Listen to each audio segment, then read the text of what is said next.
Bayangkan ada seorang dewa tertua yang kekuatannya mampu mengguncang langit, tetapi justru memilih hidup sebagai rakyat kecil. Tubuhnya gemuk, wajahnya tua, sering ditertawakan, namun ditakuti para dewa. Ia tidak duduk di singgasana, tidak memegang senjata, tetapi menjadi penentu arah kebenaran dunia. Mengapa makhluk seagung itu lahir dari sebuah telur? Mengapa ia diturunkan ke bumi? Bukan sebagai raja, tetapi sebagai pengasuh dan pelayan. Dan mengapa hingga hari ini tanah Jawa dipercaya tetap berada di bawah penjagaannya? Inilah kisah asal-usul Semar, sebuah cerita tentang dewa yang memilih merendah. Kekuatan yang disembunyikan dan kebijaksanaan yang lahir dari pengabdian. Dengarkan dengan hati yang tenang, karena kisah ini bukan sekadar legenda, melainkan cermin tentang makna hidup yang sering kita lupakan.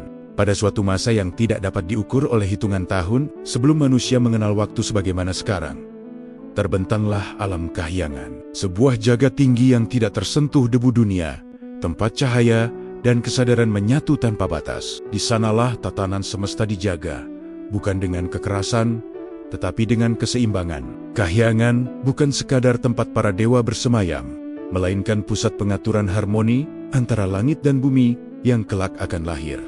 Di puncak kahyangan berkuasalah Sang Hyang Tunggal. Ia bukan hanya penguasa, tetapi sumber dari segala keberadaan. Kehadirannya tidak selalu terlihat, namun getarannya dirasakan oleh seluruh jagat. Ia mengatur kehidupan bukan dengan perintah keras, melainkan dengan hukum alam yang mengalir tenang namun pasti. Segala sesuatu yang ada, baik yang bercahaya maupun yang gelap, bergerak di bawah kesadarannya. Dalam kesunyian kahyangan itulah Sang Hyang Tunggal bersatu dengan Dewi Rekatawati. Dewi ini bukan makhluk biasa. Ia berasal dari bangsa jin, membawa kecantikan yang tidak hanya memikat mata, tetapi juga menyimpan kekuatan batin yang dalam. Rekatawati dikenal memiliki keseimbangan antara kelembutan dan daya cipta, sebuah sifat yang jarang dimiliki makhluk kahyangan. Penyatuan mereka bukan sekadar pernikahan, melainkan pertemuan dua unsur besar yang kelak memengaruhi jalannya semesta. Waktu berlalu tanpa hitungan. Kahyangan tetap tenang, hingga suatu hari muncul tanda yang tidak biasa. Dari rahim Dewi Rekatawati tidak lahir seorang bayi sebagaimana makhluk lain. Yang muncul justru sebuah telur bercahaya. Telur itu tidak jatuh ke tanah, tidak pula bertumpu pada apapun. Ia menggantung di udara, bergetar perlahan, memancarkan sinar lembut yang membuat seluruh kahyangan terdiam. Para penghuni kahyangan menyaksikan fenomena itu dengan rasa takzim sekaligus cemas. Cahaya dari telur tersebut terasa berbeda. Bukan cahaya panas yang menyilaukan, melainkan sinar yang menenangkan, seolah menyimpan kesadaran hidup di dalamnya. Tidak ada satupun dewa yang berani mendekat. Mereka hanya memandang dari kejauhan, merasakan getaran yang sulit dijelaskan dengan kata-kata. Pada awalnya, Sang Hyang Tunggal memandang telur itu dengan kebanggaan. Ia menyadari bahwa tidak semua kelahiran harus mengikuti bentuk yang sama. Namun seiring berjalannya waktu, kebanggaan itu berubah menjadi pertanyaan. Mengapa wujudnya demikian? Mengapa tidak seperti makhluk lain yang lahir sempurna dalam bentuk tubuh?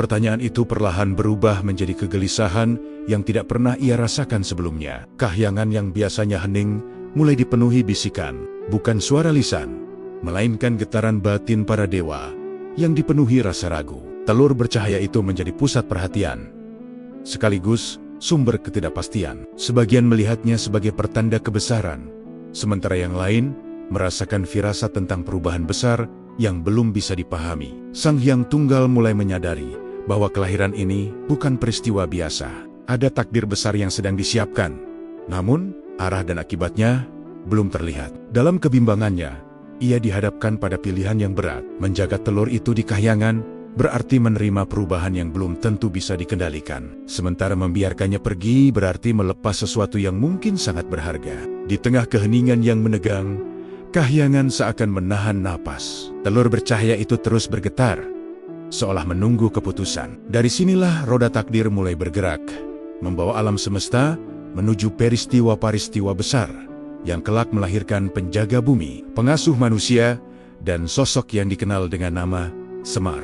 Telur bercahaya itu tetap menggantung di tengah kahyangan, tidak jatuh dan tidak pula bergerak menjauh. Hari demi hari berlalu tanpa perubahan bentuk. Cahaya yang dipancarkannya justru semakin lembut, seolah menyesuaikan diri dengan denyut alam. Kahyangan yang biasanya stabil, kini dipenuhi getaran halus, seperti ada sesuatu yang sedang tumbuh di balik keheningan. Dewi Rekatawati memandang telur itu dengan perasaan yang sulit diungkapkan. Ia merasakan ikatan batin yang kuat, meski wujud yang lahir dari rahimnya tidak menyerupai makhluk hidup pada umumnya. Dalam diam, ia merasakan denyut kehidupan di dalam telur itu. Bukan sekadar kehidupan biasa, melainkan kesadaran yang matang, seolah jiwa di dalamnya telah memahami tugasnya. Bahkan sebelum dilahirkan, Sang Hyang Tunggal pun tak luput dari pergolakan batin. Setiap kali ia mendekat, cahaya telur itu bergetar lebih kuat, seakan merespons kehadirannya. Ada rasa bangga yang tumbuh, namun juga kegelisahan yang kian dalam. Sebagai penguasa jagat, ia terbiasa melihat segala sesuatu berjalan sesuai tatanan. Namun kali ini, tatanan itu seolah mengajaknya memasuki wilayah yang belum pernah ia kenal. Para dewa mulai memperbincangkan peristiwa ini dalam diam. Tidak ada pertemuan resmi, tidak ada suara lantang. Semua terjadi di dalam rasa.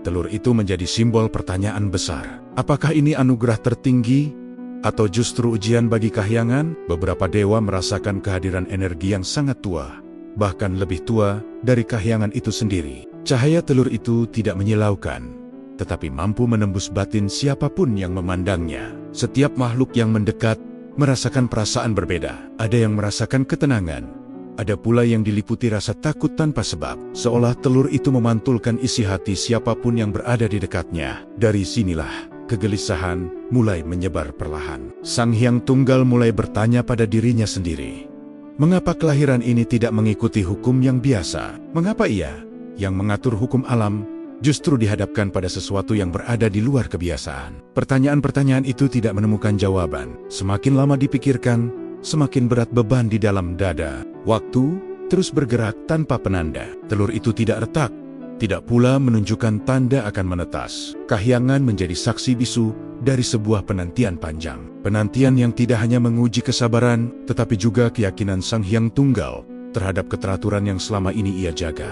Kegelisahan itu perlahan berubah menjadi ketakutan. Bukan takut akan kehancuran, melainkan takut akan perubahan yang tidak bisa dipahami. Sang Hyang Tunggal menyadari bahwa setiap perubahan besar selalu membawa konsekuensi, dan telur bercahaya itu terasa seperti pintu menuju sesuatu yang belum pernah ada sebelumnya. Dalam kebimbangannya, ia mulai meragukan makna kelahiran itu sendiri. Apakah ini tanda kebesaran yang melampaui Kahyangan, atau justru peringatan bahwa keseimbangan akan bergeser? Rasa ragu itu bercampur dengan amarah yang tidak pernah ia kenal sebelumnya. Amarah yang lahir dari ketidakpastian. Di hadapan cahaya telur yang terus berdenyut, Sang Hyang Tunggal dihadapkan pada pilihan yang berat. Menjaganya berarti menerima takdir yang belum jelas. Melepaskannya berarti memutus ikatan yang telah tercipta. Kahyangan kembali hening, seolah seluruh jagat menunggu keputusan yang akan mengubah arah semesta. Dan pada titik inilah, tanpa disadari oleh siapapun, keputusan besar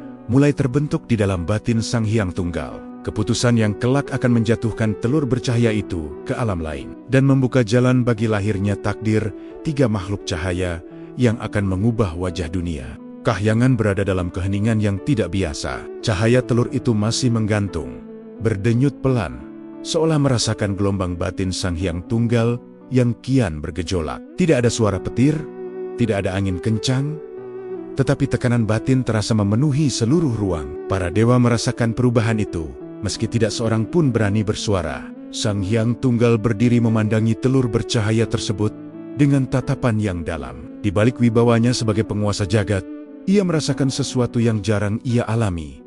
Ketidakpastian. Telur itu bukan sekadar hasil kelahiran, melainkan cermin dari takdir yang belum ia pahami. Semakin lama ia memandang, semakin kuat perasaan bahwa cahaya di dalam telur itu suatu hari akan melampaui Kahyangan. Kegelisahan berubah menjadi pertentangan batin. Sang Hyang Tunggal memahami bahwa setiap ciptaan memiliki tempat dan waktunya sendiri. Namun kali ini, ia merasa Kahyangan bukan lagi tempat yang tepat bagi kelahiran tersebut. Bukan karena cahaya itu lemah, justru karena terlalu besar, terlalu luas untuk dikurung di alam langit. Keputusan itu tidak lahir dari amarah semata, melainkan dari dorongan untuk menjaga keseimbangan. Dalam keyakinannya, sesuatu yang terlalu besar bila dibiarkan di Kahyangan dapat mengganggu tatanan. Dengan langkah perlahan, Sang Hyang Tunggal mendekati telur itu. Cahaya di dalamnya bergetar lebih kuat, seolah merespons niat yang mulai terbentuk. Para dewa menyaksikan dari kejauhan. Mereka merasakan getaran yang sama, tetapi tidak mampu membaca arah keputusan Sang Hyang Tunggal.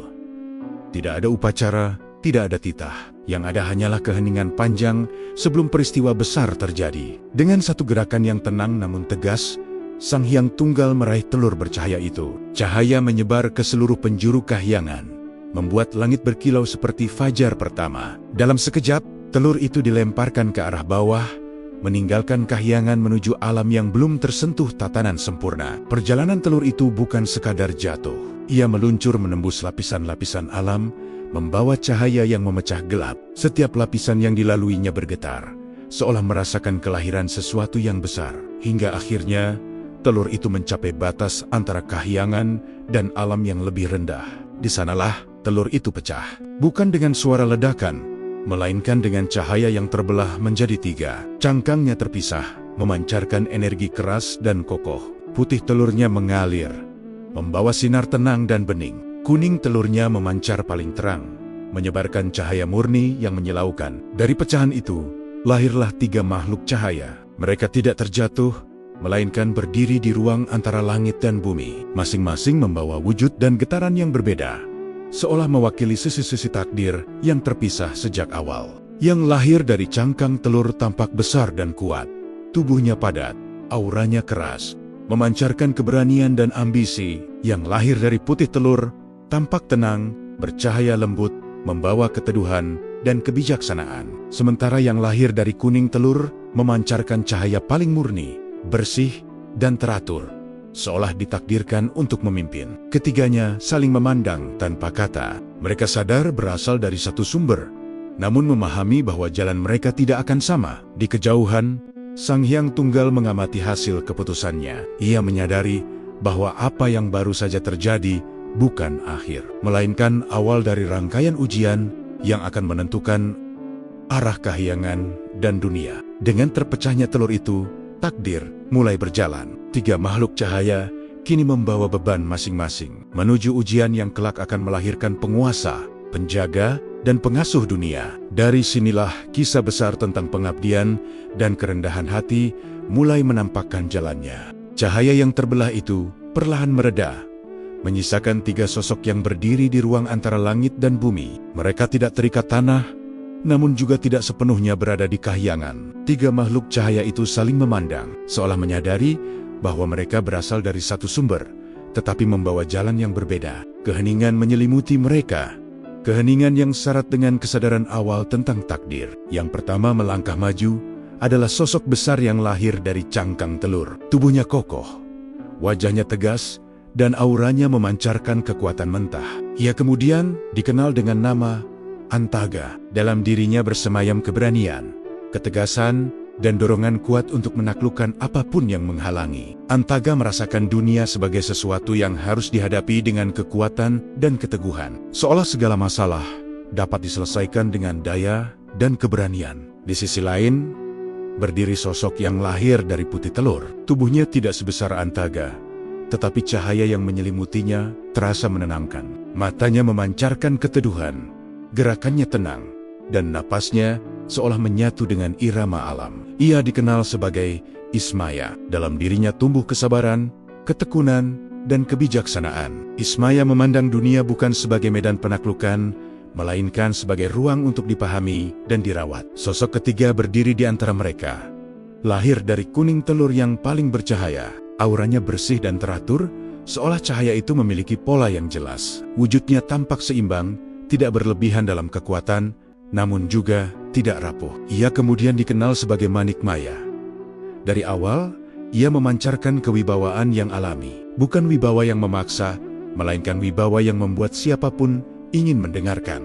Ketiganya menyadari bahwa mereka adalah saudara. Mereka lahir dari satu telur, dari satu kehendak besar yang sama. Namun perbedaan sifat di antara mereka terasa jelas sejak awal. Antaga merasa terpanggil untuk membuktikan dirinya melalui kekuatan. Ismaya merasakan dorongan untuk memahami makna di balik segala sesuatu. Sementara Manik Maya merasakan tanggung jawab untuk menjaga keseimbangan di antara keduanya. Sang Hyang Tunggal memandang ketiga makhluk itu dari kejauhan. Ia melihat pantulan berbagai kemungkinan masa depan dalam diri mereka. Antaga mewakili kekuatan yang bila tak terkendali bisa menjadi kehancuran. Ismaya membawa kebijaksanaan yang dalam, namun berisiko tenggelam dalam ketekunan tanpa akhir. Manikmaya tampak sebagai penghubung, penyeimbang yang mampu menjaga tatanan. Kahyangan kembali bergetar.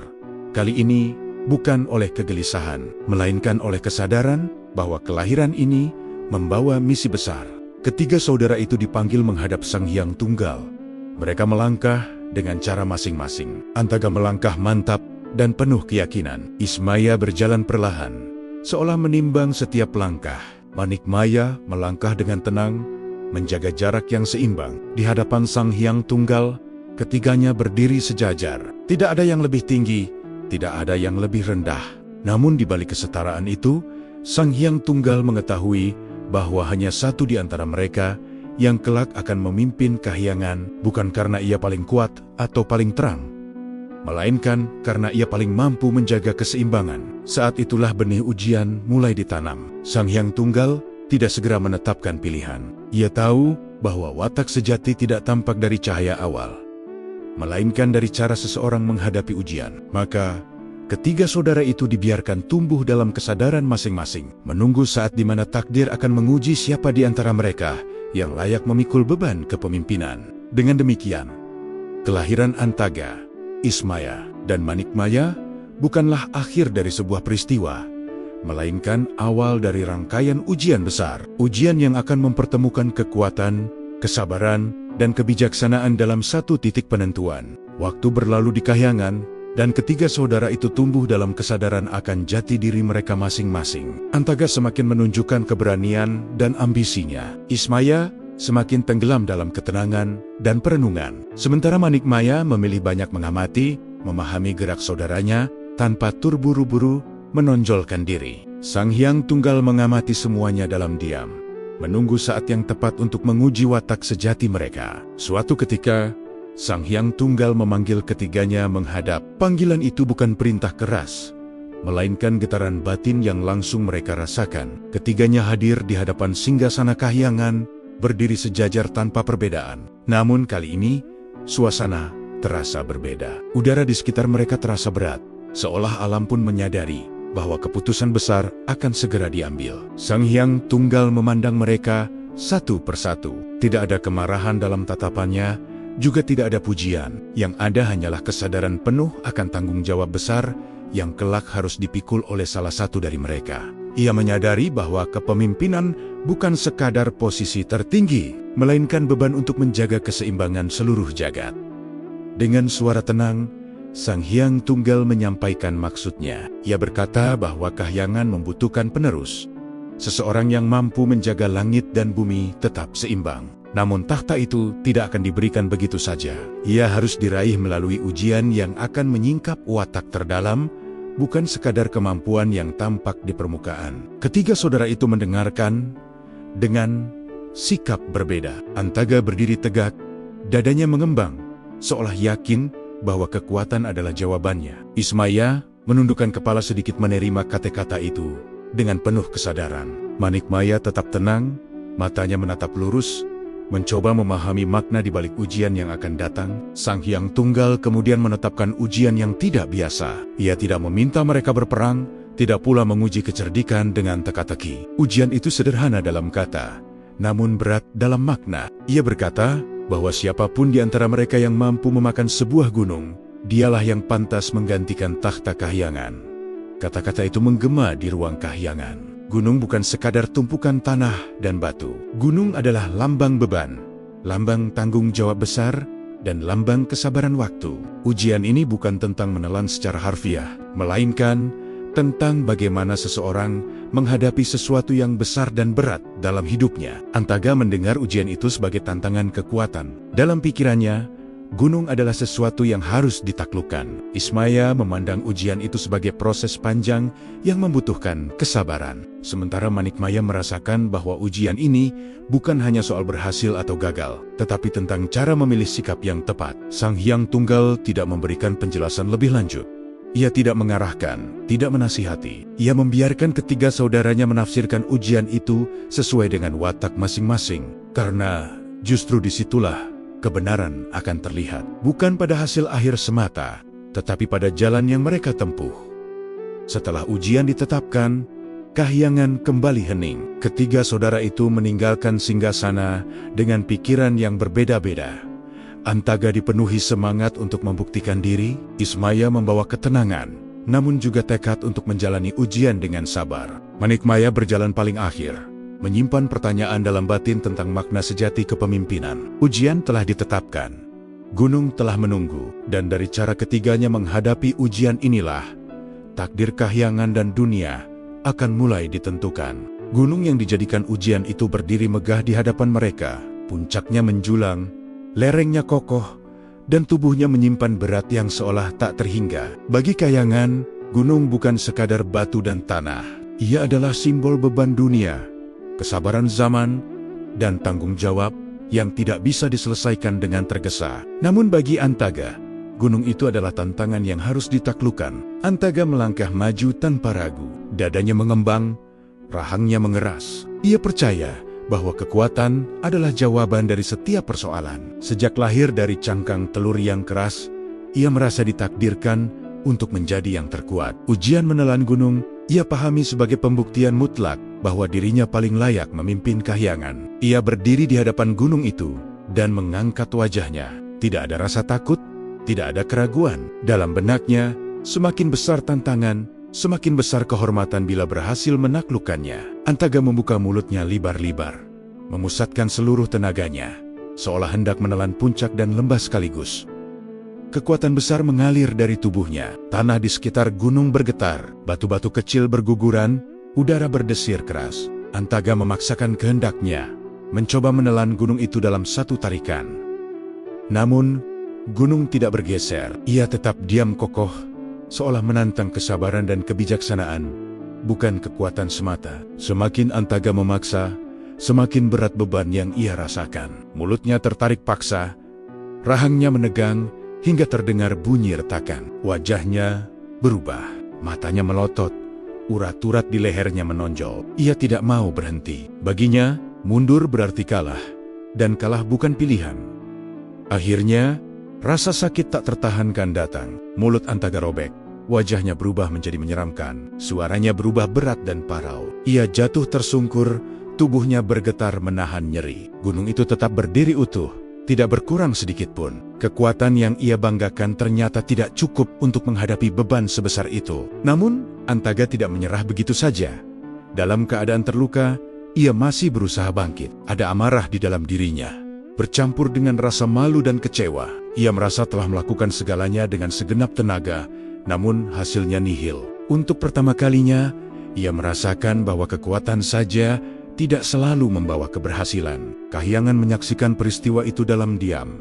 Tidak ada sorak, tidak ada ejekan. Sang Hyang Tunggal memandang dengan tatapan tenang. Ia tidak menilai Antaga sebagai makhluk lemah, tetapi sebagai sosok yang terjebak dalam keyakinan bahwa segala sesuatu bisa ditaklukkan dengan daya. Antaga akhirnya terdiam. Tubuhnya berubah, wajahnya tidak lagi seperti semula. Bekas dari kegagalannya melekat sebagai tanda yang tidak bisa disembunyikan. Ia menyadari bahwa ambisi yang terlalu besar tanpa pengendalian justru membawa luka, bukan kemenangan. Di kejauhan, Ismaya dan Manikmaya menyaksikan kejadian itu dengan perasaan berbeda. Ismaya merasakan keprihatinan, sementara Manikmaya semakin memahami bahwa ujian ini bukan tentang siapa yang paling kuat. Gunung itu masih berdiri, menunggu pendekatan lain, menunggu sikap yang berbeda. Dengan kegagalan Antaga, satu jalan telah tertutup. Namun, ujian belum selesai. Gunung masih ada, dan takdir Kahyangan masih menunggu siapa yang mampu menghadapi beban besar itu dengan cara yang tepat. Setelah kegagalan Antaga, suasana di sekitar gunung menjadi hening. Gunung itu tetap berdiri kokoh, seolah tidak terusik oleh ambisi dan kekuatan yang barusan menghantamnya. Di hadapan gunung yang sama, Ismaya melangkah maju dengan sikap berbeda. Ia tidak tergesa, tidak pula menunjukkan hasrat untuk menaklukkan. Langkahnya pelan, napasnya teratur, dan wajahnya tenang. Ismaya memandang gunung itu lama. Ia tidak melihatnya sebagai musuh, melainkan sebagai sesuatu yang harus dipahami. Dalam benaknya, gunung adalah beban besar yang tidak mungkin dihadapi sekaligus. Beban seperti itu hanya bisa diselesaikan dengan kesabaran. Sedikit demi sedikit, dengan keyakinan itu, Ismaya mulai menjalani ujian. Ia tidak membuka mulut libar-libar seperti Antaga. Ia duduk tenang di hadapan gunung, lalu mulai memakan bagian kecil darinya. Sedikit tanah, sedikit batu, ia telan perlahan. Setiap bagian yang masuk ke tubuhnya tidak dipaksa, tetapi diterima dengan kesadaran. Waktu berjalan lama, namun Ismaya tidak menunjukkan tanda kelelahan. Hari demi hari berlalu, gunung itu perlahan berkurang. Tidak ada gemuruh, tidak ada getaran besar. Yang ada hanyalah proses panjang yang sunyi. Ismaya terus melanjutkan usahanya tanpa mengeluh. Ia tidak mengejar hasil cepat, karena baginya yang terpenting adalah menjaga keseimbangan dalam setiap langkah. Pada akhirnya gunung itu habis. Tidak tersisa puncak, tidak tersisa lembah. Ismaya berhasil menyelesaikan ujian dengan cara yang tidak dilakukan Antaga. Namun keberhasilan itu membawa konsekuensi yang tidak ia duga. Tubuhnya mulai berubah, perutnya membesar, napasnya menjadi berat, dan geraknya tidak lagi ringan seperti sebelumnya. Perubahan itu tidak berhenti di situ. Tubuh Ismaya tidak bisa kembali ke bentuk semula. Perutnya tetap buncit, dadanya menurun, dan wajahnya berubah. Ia merasakan beban yang ia telan kini menetap di dalam dirinya. Gunung memang telah habis, tetapi jejaknya tinggal di tubuh dan wujudnya. Ismaya menyadari bahwa ketekunan tanpa batas juga memiliki harga. Ia berhasil menyelesaikan ujian, namun kehilangan keseimbangan tubuhnya. Ia tidak merasa menyesal, tetapi ia memahami bahwa keberhasilan pun bisa membawa konsekuensi yang harus diterima dengan lapang dada. Sang Hyang Tunggal mengamati Ismaya dengan penuh perhatian. Ia melihat kesabaran dan ketekunan yang luar biasa, namun juga melihat bahwa Ismaya terlalu larut dalam proses hingga melupakan batas. Gunung telah habis, tetapi Ismaya kini membawa beban itu selamanya. Kahyangan kembali hening. Tidak ada pujian, tidak ada penolakan. Ismaya berdiri dengan tubuh yang telah berubah, menerima keadaannya tanpa protes. Ia tidak merasa kalah, namun juga tidak merasa menang. Ia hanya merasa telah menjalani ujian sesuai dengan caranya sendiri. Di kejauhan, Manikmaya menyaksikan semua itu dengan mata yang jernih. Ia melihat dua jalan yang telah ditempuh saudaranya. Antaga gagal karena memaksakan kekuatan. Ismaya berhasil, tetapi kehilangan keseimbangan. Dari kedua peristiwa itu, Manikmaya mulai memahami makna ujian yang sesungguhnya. Gunung telah habis, tetapi ujian belum selesai. Keputusan Sang Hyang Tunggal belum diucapkan. Dalam keheningan itu, takdir mulai condong ke arah yang belum ditempuh siapapun. Jalan yang tidak ditempuh oleh kekuatan, dan tidak pula oleh ketekunan semata, melainkan oleh kebijaksanaan dalam memilih sikap. Gunung itu kini telah lenyap. Tidak ada lagi puncak yang menjulang, tidak ada lagi lereng yang membentang. Bekasnya hanya menyisakan ruang kosong yang sunyi. Antaga telah jatuh dalam kegagalan karena ambisi dan kekuatan yang dipaksakan. Ismaya telah menyelesaikan ujian dengan kesabaran, namun harus menanggung perubahan yang tidak bisa dipulihkan. Kini, tinggal satu sosok yang belum melangkah, Manikmaya. Manikmaya berdiri memandangi tempat di mana gunung itu pernah ada. Wajahnya tenang, napasnya stabil. Tidak ada dorongan untuk segera bertindak. Ia tidak merasa tertantang, juga tidak merasa tertekan. Dalam dirinya tumbuh kesadaran bahwa ujian ini bukan sekadar tentang berhasil atau gagal, melainkan tentang memahami makna di balik perintah Sang Hyang Tunggal. Ia melangkah maju, bukan menuju gunung yang telah habis, melainkan menuju Sang Hyang Tunggal. Langkahnya mantap, namun tidak tergesa. Ketika sampai di hadapan penguasa kahyangan itu, Manikmaya menundukkan kepala dengan hormat. Tidak ada rasa takut, hanya kesadaran penuh akan tanggung jawab yang sedang dihadapi. Dengan suara yang tenang, Manikmaya menyampaikan sikapnya. Ia berkata bahwa gunung bukan sekadar benda untuk ditelan. Gunung adalah simbol beban besar yang tidak selalu harus dihadapi dengan kekuatan atau ketekunan tanpa batas. Ia menyadari bahwa memaksakan diri menelan gunung bisa merusak keseimbangan, baik bagi diri sendiri maupun bagi tatanan yang dijaga. Manikmaya menyatakan bahwa ia memilih mundur dari ujian menelan gunung, bukan karena takut, bukan pula karena merasa tidak mampu, melainkan karena ia melihat bahwa kepemimpinan tidak selalu harus dibuktikan dengan adu daya. Baginya, pemimpin adalah mereka yang tahu kapan harus maju dan kapan harus berhenti. Kata-kata itu menggema di kahyangan. Para dewa terdiam. Pilihan Manikmaya terdengar sederhana, namun syarat makna. Ia tidak menonjolkan diri, tidak membandingkan dirinya dengan Antaga atau Ismaya. Ia hanya menyampaikan apa yang ia rasakan sebagai kebenaran. Sang Hyang Tunggal memandang Manikmaya lama. Dalam tatapan itu tidak ada kekecewaan. Justru sebaliknya, ada pengakuan yang dalam. Ia melihat bahwa Manikmaya memahami ujian dengan cara yang berbeda, bukan sebagai tantangan fisik, melainkan sebagai cermin batin. Dalam keheningan itu, Sang Hyang Tunggal akhirnya berbicara. Ia menyatakan bahwa ujian telah selesai. Bukan Antaga yang memaksakan kekuatan, dan bukan Ismaya yang larut dalam ketekunan, melainkan Manikmaya yang memahami batas dan makna yang layak memimpin kahyangan. Manikmaya kemudian dinobatkan sebagai penguasa kahyangan dengan gelar Batara Guru. Penobatan itu berlangsung tanpa kemegahan berlebihan, tidak ada sorak-sorai, tidak ada perayaan besar. Yang ada hanyalah kesadaran bahwa keseimbangan telah menemukan penyangganya. Sementara itu, Antaga dan Ismaya menerima keputusan tersebut dengan sikap yang berbeda. Antaga menundukkan kepala, menyadari bahwa ambisinya telah membutakan pandangan. Ismaya menerima takdirnya dengan lapang dada, memahami bahwa setiap jalan memiliki konsekuensinya sendiri. Dengan penobatan Batara Guru, tatanan kahyangan kembali stabil. Namun bagi Antaga dan Ismaya, keputusan ini bukan akhir dari perjalanan. Justru dari sinilah jalan mereka yang sesungguhnya akan dimulai. Jalan yang membawa mereka menjauh dari singgasana, menuju peran lain yang lebih sunyi, namun kelak jauh lebih berarti bagi dunia. Penobatan Manikmaya sebagai Batara Guru membawa ketenangan baru di kahyangan. Tatanan kembali rapi, alur kekuasaan berjalan seimbang, dan para dewa menerima kepemimpinan yang lahir dari kebijaksanaan. Namun di balik ketenangan itu, dua sosok berdiri dengan takdir yang berubah. Antaga dan Ismaya tidak lagi berada di jalur singgasana. Mereka kini menatap jalan lain yang harus ditempuh. Sang Hyang Tunggal memanggil Antaga dan Ismaya menghadap. Tidak ada nada hukuman dalam panggilan itu, hanya kejelasan tentang arah yang harus dijalani. Ia menyampaikan bahwa setiap makhluk memiliki peran.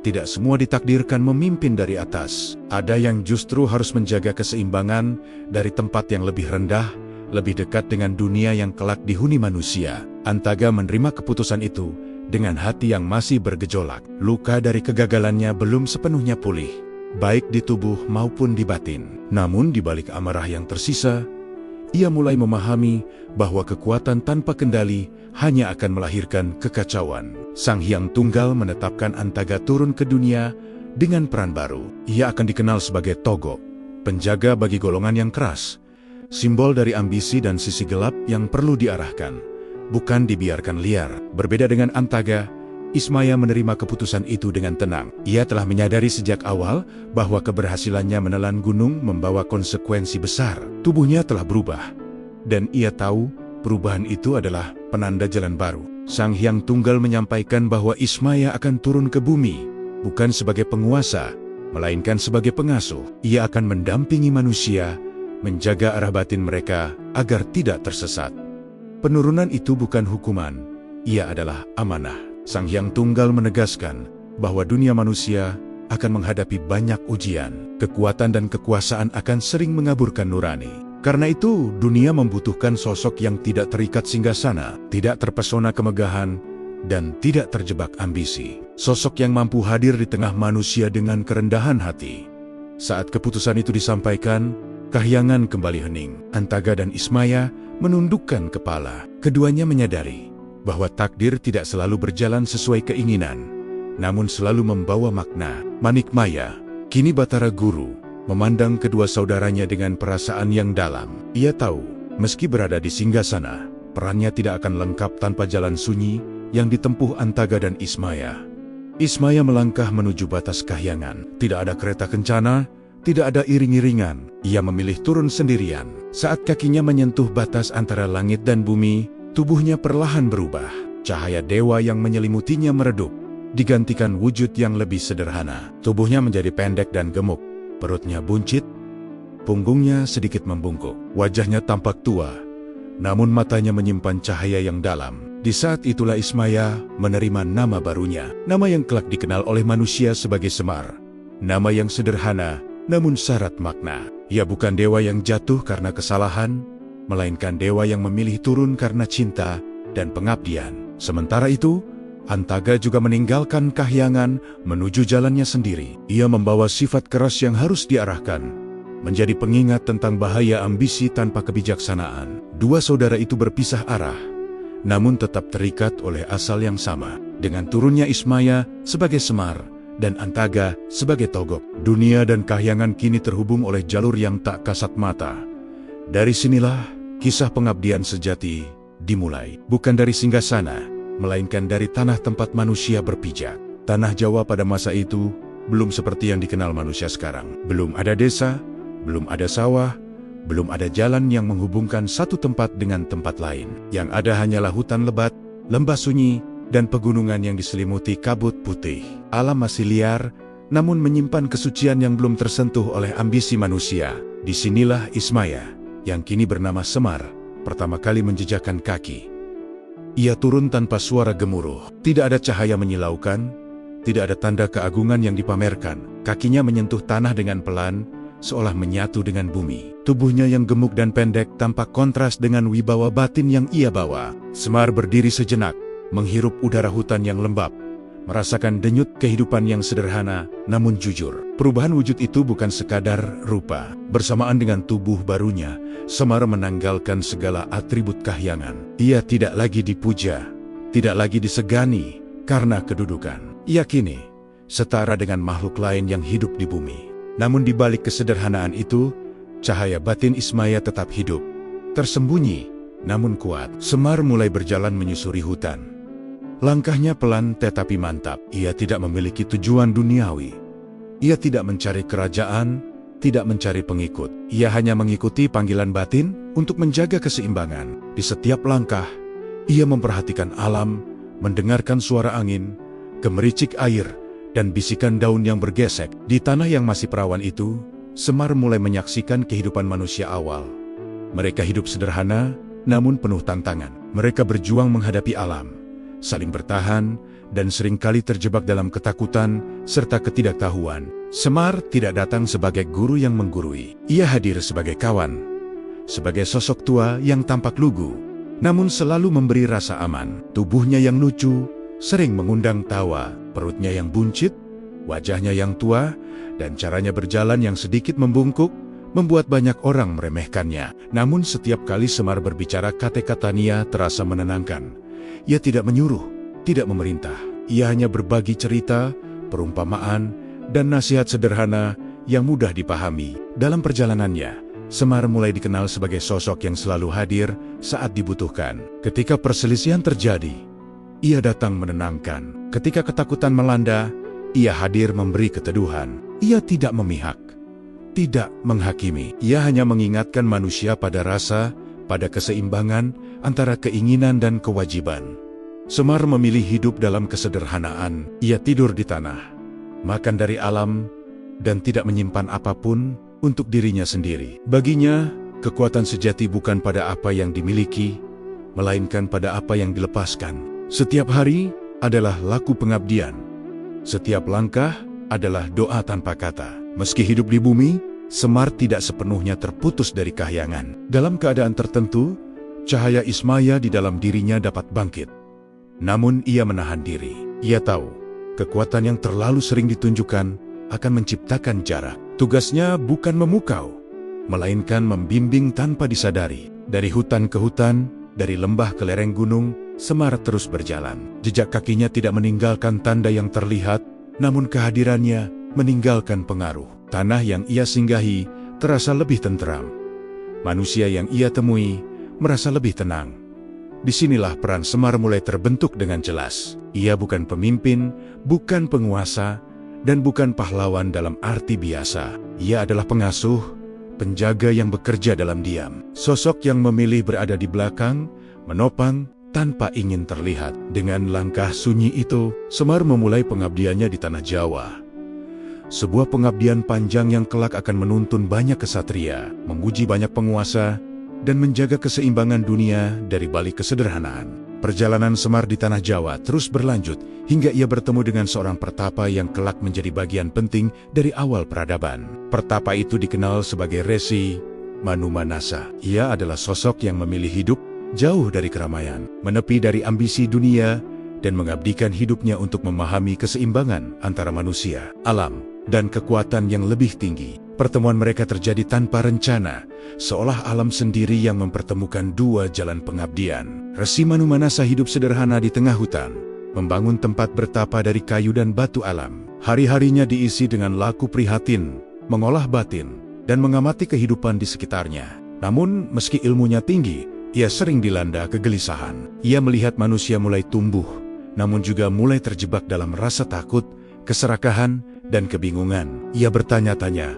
bagaimana caranya menuntun manusia tanpa menjadikan dirinya pusat pujaan. Ketika Semar datang, Resi Manumanasa tidak langsung mengenali siapa dirinya. Yang ia lihat hanyalah seorang tua gemuk dengan wajah lugu dan senyum yang tenang. Semar tidak memperkenalkan diri sebagai apapun. Ia hanya duduk di dekat pertapaan, membantu pekerjaan ringan, mengambilkan air, dan membersihkan daun-daun kering. Kehadirannya terasa biasa, namun perlahan menghadirkan ketenangan yang sulit dijelaskan. Hari demi hari, mereka hidup berdampingan. Semar jarang berbicara panjang.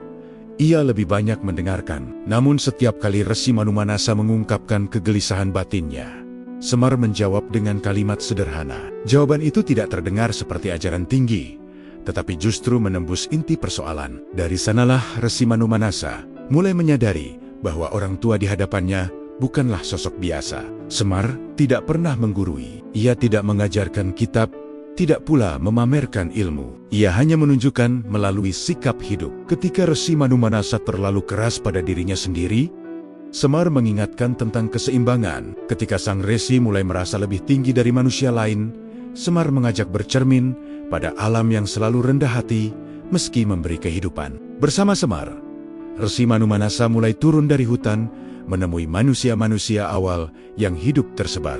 Mereka mengajarkan cara hidup selaras dengan alam, cara berbagi, dan cara mengendalikan keinginan.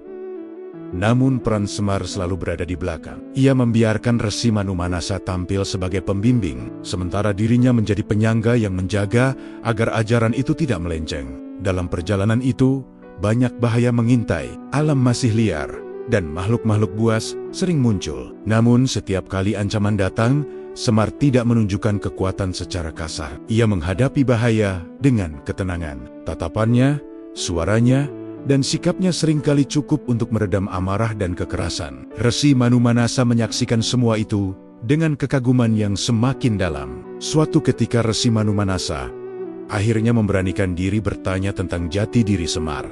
Semar hanya tersenyum dan berkata bahwa dirinya hanyalah pelayan bagi jalan kebenaran. Jawaban itu tidak memuaskan rasa ingin tahu, namun justru menenangkan. Resi Manumanasa memahami bahwa tidak semua hal perlu diberi nama dan gelar. Sejak saat itu, hubungan mereka bukan lagi sekadar pertemuan dua pengembara.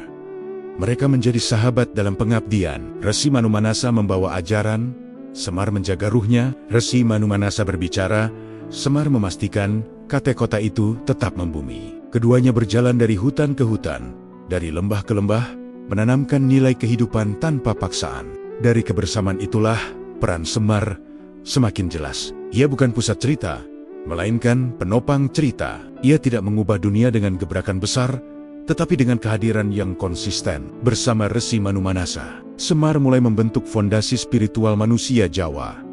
Fondasi yang tidak dibangun dari kekuasaan, melainkan dari rasa, kesadaran, dan kesederhanaan yang jujur. Perjalanan Semar bersama Resi Manumanasa membawa mereka semakin jauh ke wilayah yang belum pernah dijamah manusia. Hutan menjadi lebih rapat. Cahaya matahari sulit menembus dedaunan, dan suara alam terdengar lebih sunyi. Di tempat seperti inilah, banyak makhluk memilih bersembunyi, termasuk mereka yang membawa beban kutukan dari kahyangan. Semar merasakan getaran yang tidak biasa, sebuah kesedihan yang lama terpendam di balik rimbunnya hutan. Di suatu senja, ketika kabut turun perlahan dari lereng, mereka mendengar suara geraman dari balik pepohonan. Bukan geraman marah, melainkan suara yang syarat luka. Dari balik semak, muncul seekor harimau betina. Tubuhnya besar, sorot matanya tajam, namun langkahnya ragu. Resi Manumanasa bersiap, tetapi Semar mengangkat tangan, memberi isyarat untuk tidak bertindak. Harimau itu mendekat dengan waspada. Dalam tatapannya, Semar melihat bukan kepuasan, melainkan kesepian. Ia melangkah maju perlahan, berbicara dengan suara lembut. Tidak ada mantra, tidak ada ancaman. Ia hanya menyapa, seolah berbicara pada seorang sahabat lama. Aneh tapi nyata, harimau itu berhenti, geramannya mereda, napasnya melambat. Semar duduk di tanah, sejajar dengan mata harimau. Ia mengulurkan tangan, menyentuh kepala makhluk itu dengan penuh kasih. Saat sentuhan itu terjadi, cahaya halus menyelimuti tubuh harimau. Tubuhnya bergetar, lalu perlahan berubah. Dari wujud binatang itu, muncul seorang perempuan cantik dengan wajah sendu. Ia adalah Kanistri, bidadari yang dahulu diturunkan ke bumi karena kesalahan kecil yang tak pernah ia pahami sepenuhnya. Kanistri menangis, bukan tangis ketakutan, melainkan kelegaan. Bertahun-tahun hidup dalam wujud harimau membuatnya terasing dari dunia dan dari dirinya sendiri. Semar mendengarkan kisahnya tanpa menghakimi. Ia tidak bertanya kesalahan apa yang pernah dibuat Kanistri. Baginya, yang terpenting adalah bagaimana luka itu disembuhkan. Resi Manumanasa menyaksikan peristiwa itu dengan hati bergetar. Ia menyadari bahwa kekuatan Semar bukan pada kesaktian yang memaksa, melainkan pada welas asih yang memulihkan. Kanistri memilih tinggal bersama mereka. Dalam kebersamaan itu, tumbuh ikatan yang bukan didasari nafsu atau kekuasaan, melainkan saling memahami. Seiring waktu, Kanistri menjadi pendamping Semar. Mereka menjalani hidup sederhana, berpindah dari satu tempat sunyi ke tempat lain. Dari penyatuan batin itulah lahir garis keturunan spiritual. Bukan keturunan yang dibesarkan di istana, melainkan di jalan sunyi, pengabdian. Dari laku dan doa, muncullah para pendamping yang kelak dikenal sebagai punakawan. Anak-anak itu tidak lahir seperti manusia pada umumnya. Mereka lahir sebagai perwujudan rasa dan laku. Masing-masing membawa sifat yang berbeda, namun saling melengkapi. Ada yang berhati-hati dan jujur, ada yang kritis dan lantang. Ada yang polos, namun berani berkata apa adanya. Semar mengasuh mereka bukan dengan aturan keras, tetapi dengan teladan. Kehadiran para pendamping ini bukan untuk menghibur semata. Mereka adalah cermin manusia. Dengan tawa, mereka menyampaikan kebenaran. Dengan kelakar, mereka menegur kesalahan. Semar memahami bahwa kebenaran seringkali lebih mudah diterima ketika dibungkus kesederhanaan dan humor yang jujur. Dari sinilah fondasi peran punakawan terbentuk. Mereka akan berjalan di samping para kesatria, bukan untuk mengangkat senjata, tetapi untuk menjaga nurani. Semar tidak mengklaim apapun. Ia hanya memastikan bahwa anak Kenania tumbuh dengan rasa, bukan dengan ambisi. Dengan bertemunya Semar dan Kanistri, serta lahirnya garis pendamping spiritual, pengabdian Semar memasuki babak baru. Ia tidak lagi berjalan sendiri. Ia kini memiliki keluarga laku, sahabat perjalanan, dan cermin nilai yang akan menyertai manusia dalam kisah-kisah besar ke depan. Waktu berjalan, dan dunia manusia mulai berubah. Dari kelompok-kelompok kecil, muncullah para pemimpin para kesatria dan mereka yang memikul tanggung jawab lebih besar. Kekuatan mulai dikenal, aturan mulai dibentuk, dan konflik perlahan tak terhindarkan. Di titik inilah peran Semar semakin terasa. Ia tidak berdiri di depan sebagai pemimpin, tetapi hadir di samping mereka yang memimpin, menjaga agar langkah tidak melenceng dari nurani. Semar memahami bahwa kesatria bukan hanya mereka yang kuat secara fisik. Kesatria sejati adalah mereka yang berani memikul akibat dari keputusan. Namun justru di saat seseorang memiliki kekuatan, disitulah godaan terbesar muncul. Kesombongan, amarah, dan keinginan untuk menang sering menyamar sebagai kebenaran. Karena itulah, Semar memilih menjadi pengasuh, bukan penguasa. Dalam setiap perjalanannya, Semar selalu berada di belakang layar. Ia menemani para kesatria sejak awal, sejak mereka masih ragu pada diri sendiri. Ia mendengarkan keluh kesah mereka tanpa menghakimi. Ia tidak memerintah, tidak pula memaksakan jalan. Ia hanya bertanya dengan lembut, membuat mereka melihat sendiri apa yang sebelumnya terlewat. Para kesatria seringkali menganggap Semar sebagai pelayan tua yang lucu. Tubuhnya gemuk, caranya berbicara sederhana, dan sering melontarkan guyonan. Namun ketika malam tiba dan kegelisahan menyergap, merekalah yang mendatangi Semar.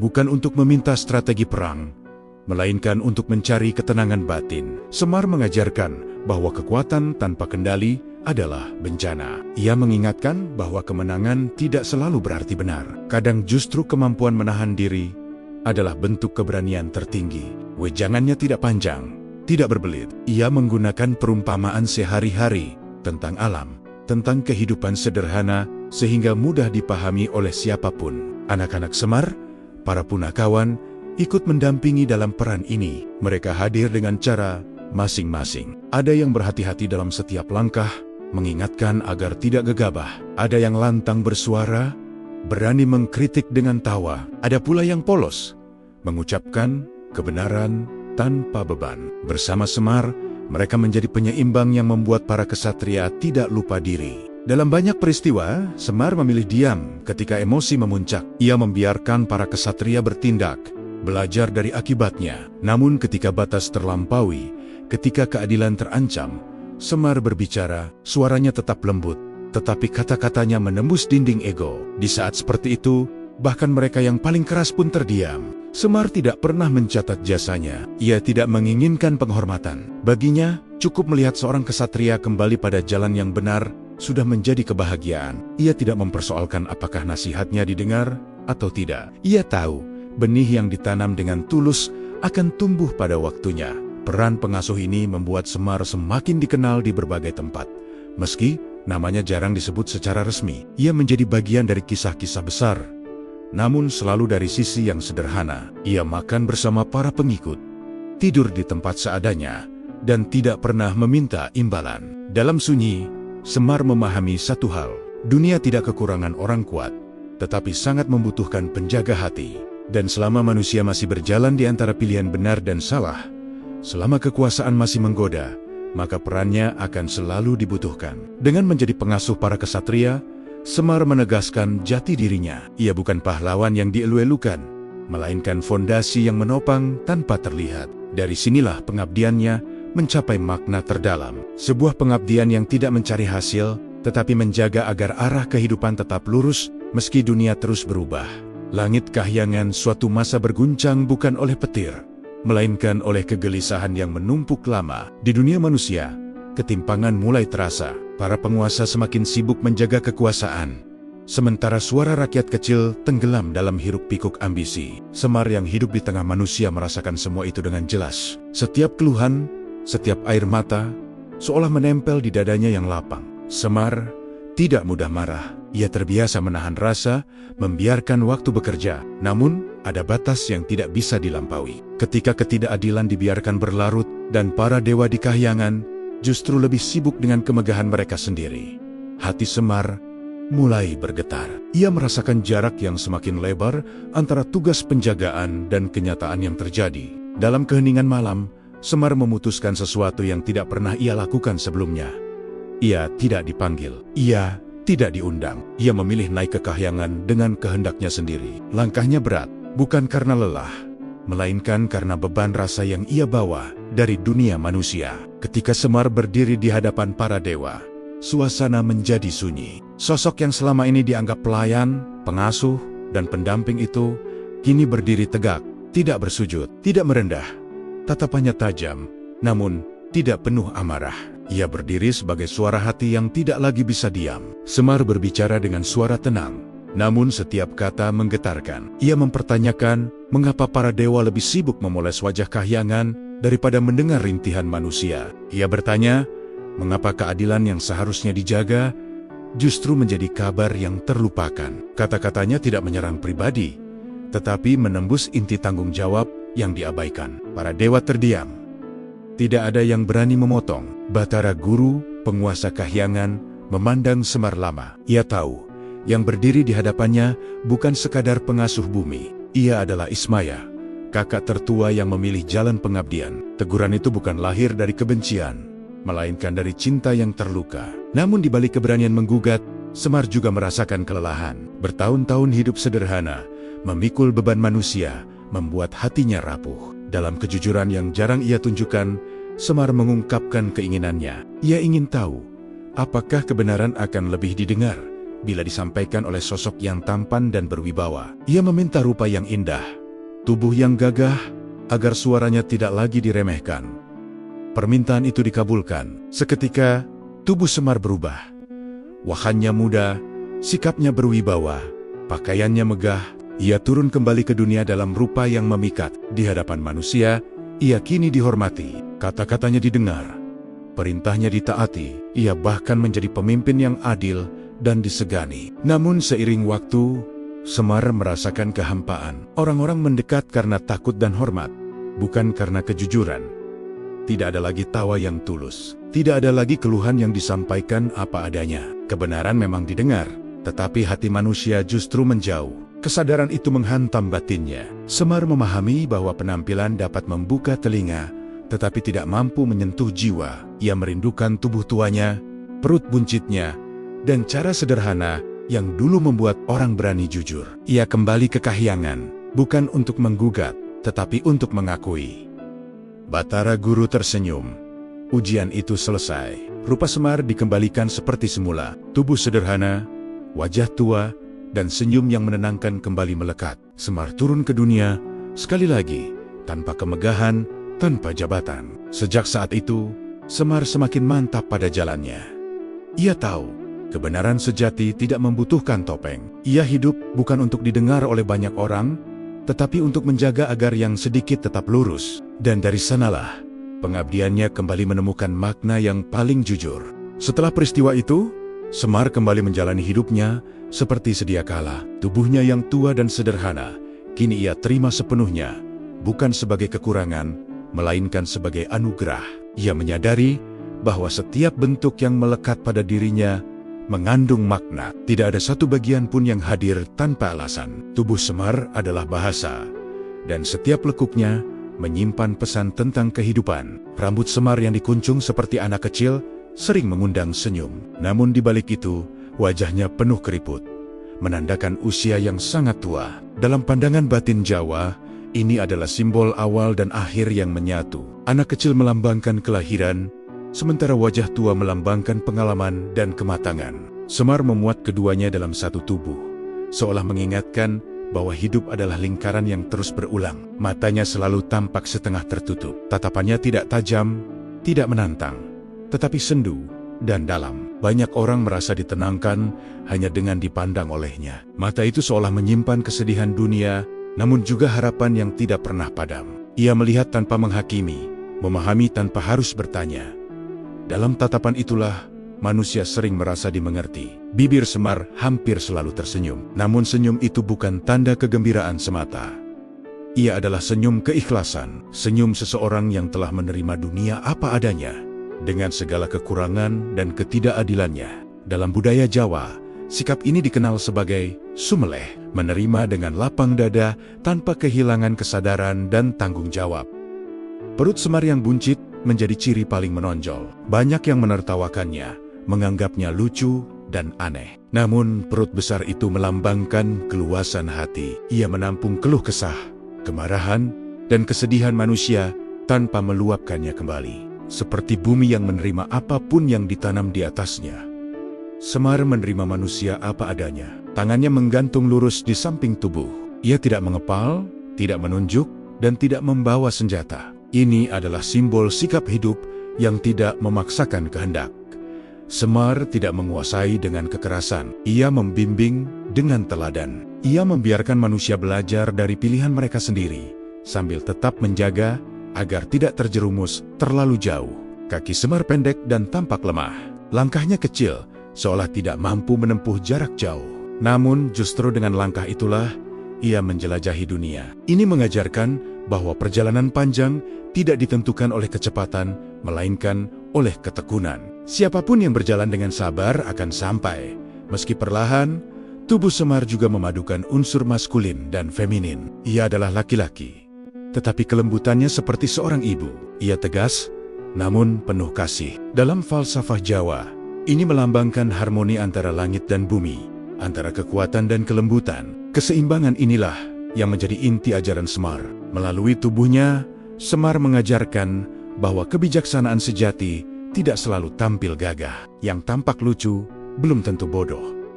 Yang terlihat lemah belum tentu tidak kuat. Justru seringkali kekuatan terbesar tersembunyi di balik kesederhanaan yang tidak mencolok. Sejak memahami makna tubuhnya sendiri, Semar semakin mantap menjalani perannya. Ia tidak lagi meragukan jalannya, tidak lagi tergoda untuk mengubah rupa. Ia tahu, selama ia hidup selaras dengan nilai pengabdian dan kejujuran, kehadirannya akan selalu dibutuhkan. Dengan tubuh yang sederhana itu, Semar terus berjalan, menjadi cermin bagi manusia, menjadi penyeimbang bagi kekuasaan, dan menjadi pengingat bahwa keagungan tidak selalu berwujud kemilau. Kadang, ia hadir dalam bentuk yang paling sederhana, agar mudah didekati dan sulit dilupakan.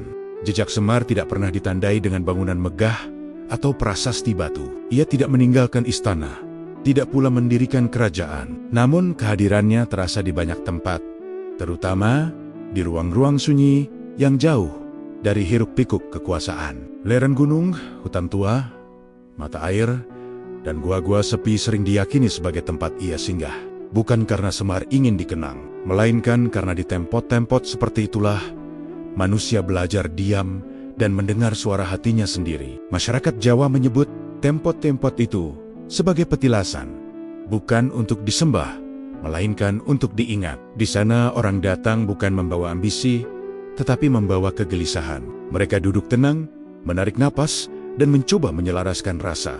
Banyak yang percaya, di saat seperti itulah kehadiran Semar terasa paling dekat. Bukan sebagai sosok berwujud, melainkan sebagai ketentraman yang menyelimuti batin. Semar hidup dalam ajaran yang tidak tertulis. Ia hadir dalam tembang, dalam wayang, dan dalam petuah orang tua kepada anak-anaknya. Kisahnya diceritakan bukan untuk mengagungkan tokoh, tetapi untuk menjaga nilai. Nilai tentang kerendahan hati, kejujuran, dan kesadaran akan batas. Ia menjadi pengingat bahwa hidup bukan perlombaan untuk menang, melainkan perjalanan untuk tetap lurus. Dalam dunia pewayangan, Semar selalu hadir di tengah kisah. Saat kekuasaan mulai membutakan, ia muncul membawa tawa. Saat amarah menguasai, ia datang dengan kelakar. Namun di balik canda itu, selalu ada peringatan. Semar mengajarkan bahwa kebenaran paling tajam seringkali disampaikan tanpa teriakan.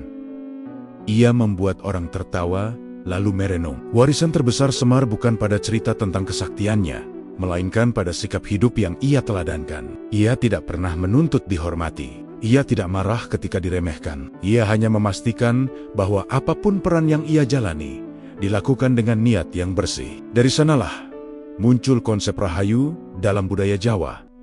Keselamatan yang lahir dari keseimbangan, bukan dari kemenangan semata. Bagi banyak orang Jawa, Semar bukan tokoh masa lalu. Ia adalah rasa-rasa ketika seseorang memilih jujur meski sulit. Rasa ketika seseorang menahan diri meski mampu membalas. Rasa ketika seseorang memilih diam agar tidak melukai. Semua itu disebut sebagai Semar. Sebuah kesadaran batin yang halus namun kuat. Karena itulah Semar tidak pernah benar-benar pergi. Selama manusia masih menghadapi pilihan antara benar dan mudah, selama kekuasaan masih menggoda, selama hati masih bisa luluh oleh welas asih, disitulah nilai Semar hidup. Ia hadir dalam setiap keputusan kecil yang diambil dengan nurani. Semar mengajarkan bahwa keagungan tidak harus tampak, kekuatan tidak selalu ditunjukkan, dan kebijaksanaan tidak selalu berbicara keras. Ia memilih berjalan di belakang, menopang tanpa terlihat, seperti akar yang tersembunyi di dalam tanah, tetapi menentukan tegaknya pohon yang tinggi. Pada akhirnya, kisah Semar bukan tentang dewa yang turun ke bumi. Ia adalah kisah tentang manusia yang diingatkan untuk tidak lupa asal dan tujuan. Tentang bagaimana hidup sederhana bisa menjadi jalan paling luhur. Tentang bagaimana tawa bisa menjadi jembatan menuju kesadaran. Dan selama manusia masih mau mendengarkan suara hatinya sendiri, selama masih ada yang memilih rendah hati di tengah dunia yang bising, maka Semar akan terus berjalan. Tidak terlihat, tidak dipuja, tetapi selalu ada, menjaga keseimbangan, mengingatkan arah, dan menemani manusia pulang ke dalam dirinya sendiri.